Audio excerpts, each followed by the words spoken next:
coilovers done. I didn't do a whole lot of talking with the install just because we wanted to hurry, knock it out, and get it done.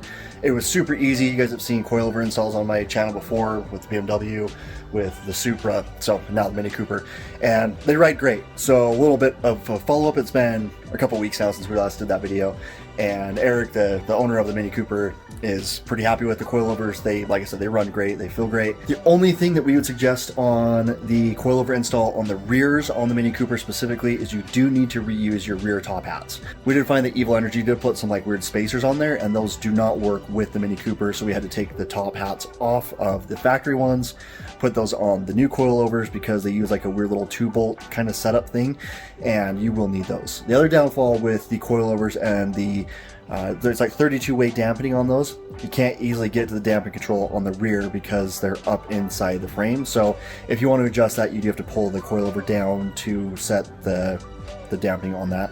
We just set it in the middle and we forgot about it, and they feel great. So huge shout out to Evilenergy for hooking us up with the coilovers. They're pretty awesome. If you guys want those for your car, don't forget to use MB10 at checkout. Snag yourself some coilovers for, you know, whether Mini Cooper, BMW, for whatever.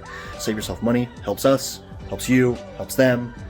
Everyone wins. So, and that being said, guys, we will see you on the next one.